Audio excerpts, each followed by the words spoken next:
Lassine Tunkara. Je suis de l'ONG AMSD et puis je suis géographe planificateur de formation. Je suis également technicien de terrain.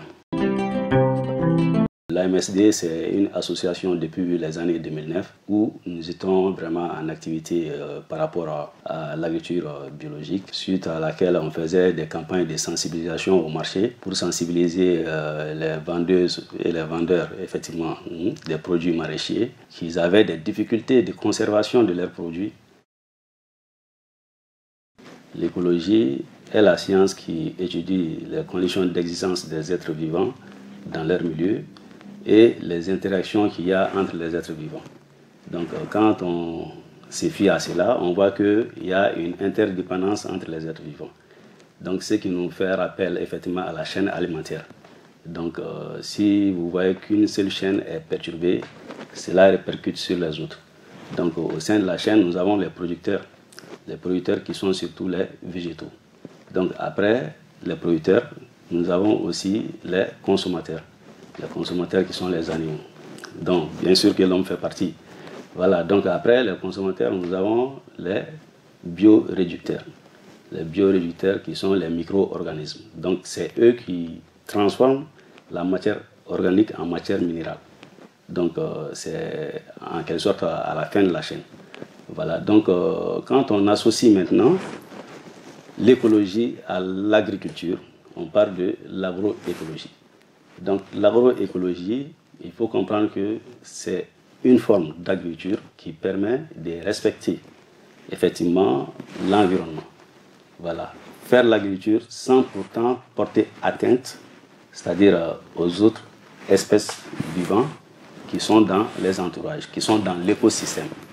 Voilà, donc vous verrez que maintenant, en ce qui concerne l'agriculture biologique, là c'est une stade plus avancée.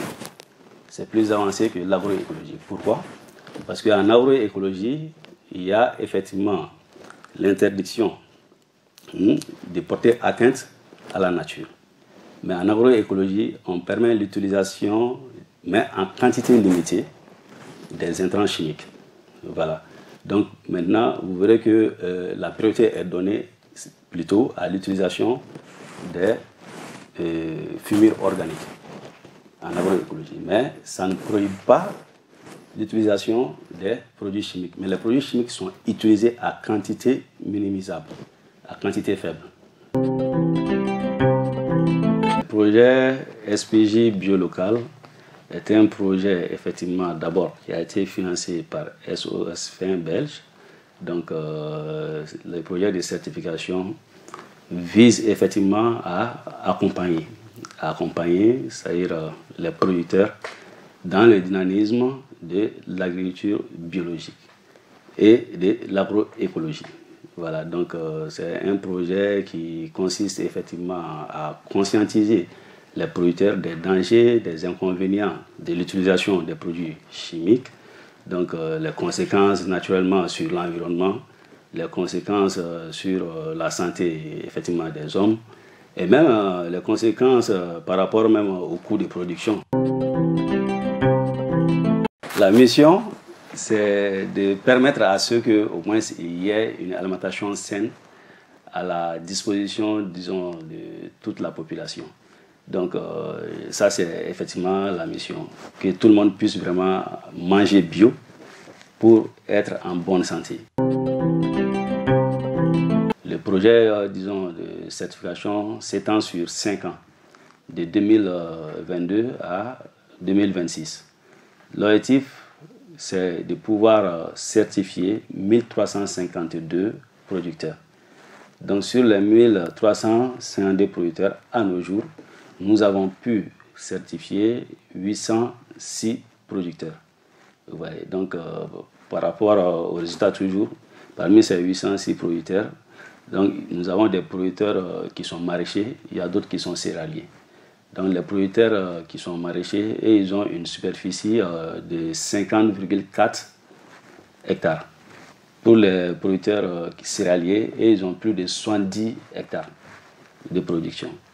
Donc il y a toutes sortes de spéculations et effectivement par rapport à tout ce que je viens de dire, donc par rapport aux cultures céréalières, Nous avons effectivement comme le maïs, nous avons le riz, nous avons aussi le sorgho, le mil, nous avons surtout le sésame.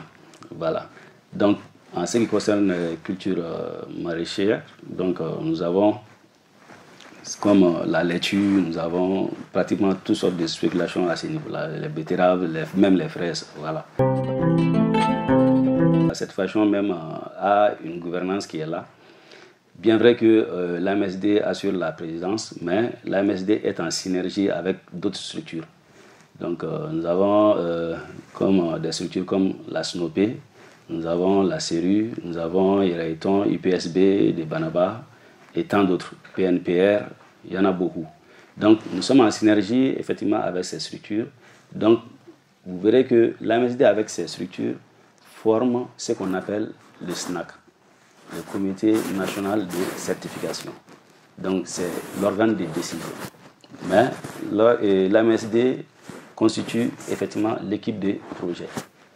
Donc c'est nous qui exécutons, c'est l'AMSD qui exécute effectivement le projet sur le terrain.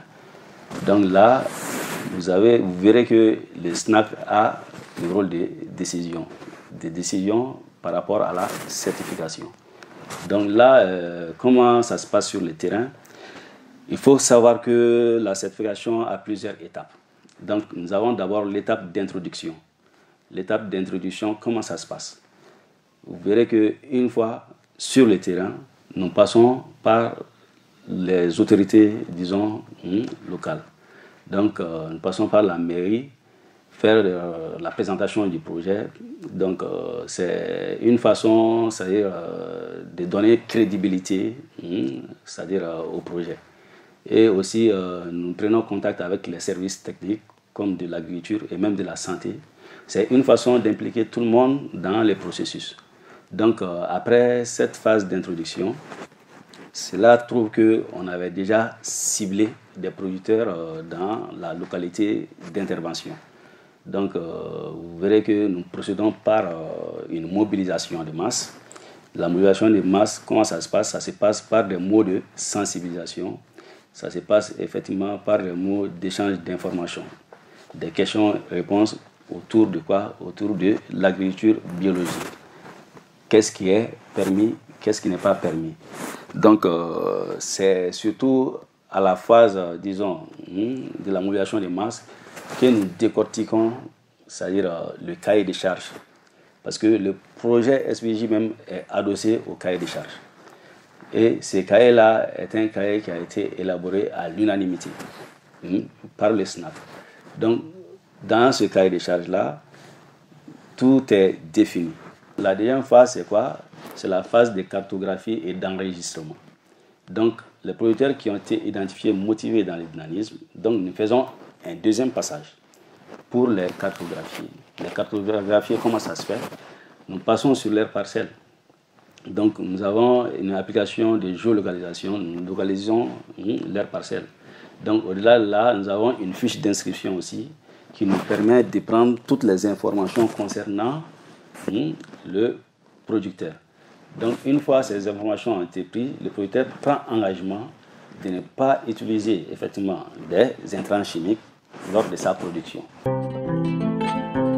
Le troisième passage consiste effectivement à faire les inspections des parcelles. Donc, suite à l'activité de production que les producteurs ont effectuée, donc nous passons sur le terrain, donc faire des inspections, faire des contrôles, voir si toutefois il n'y a pas de producteurs qui pratiquent effectivement contrairement au cahier de charges. Donc si toutefois il n'y a pas de traces d'engrais ou bien s'il n'y a pas de sachets de pesticides qui se fait voir dans la parcelle. Voilà, donc c'est ainsi que le troisième passage effectivement est effectué. Juste la confiance n'exclut pas le contrôle. Donc c'est dans cette idée-là que le troisième passage s'est fait. Donc après, nous avons aussi le quatrième passage. Le quatrième passage, ça concerne surtout l'évaluation des pertes. Et cette évaluation, elle est globale, donc elle n'est pas pratiquement inopinée. Donc vous verrez qu'avec cette intervention-là, les producteurs eux-mêmes, ils sont déjà inclus dans le processus d'évaluation. ça trouve qu'ils ont été imprégnés dans le processus d'évaluation, donc ils s'auto-évaluent entre eux. Nous avons eu à mettre en place, c'est-à-dire une application du nom de Dolifarm. Donc cette application, c'est pour effectivement prendre des informations par rapport à la nature des produits, quels sont les engrais utilisés suite à la production, tout. Donc cette initiative aussi est mise en place parce qu'il y a des produits qui seront accompagnés par des codes barres. Donc une fois que vous vous servez du code barre pour avoir soutiré les informations, vous saurez d'où est-ce que le produit ça vient de quelle parcelle, quel intrant est utilisé depuis le semis jusqu'à la récolte. Donc vous aurez toutes les informations par rapport à la production de ce produit-là. Donc il faut comprendre que la commercialisation va être dans ce sens-là.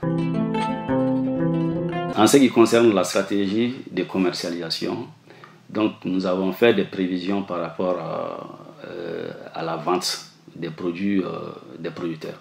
Donc à savoir que nous avons prévu 2 points de vente à Bamako.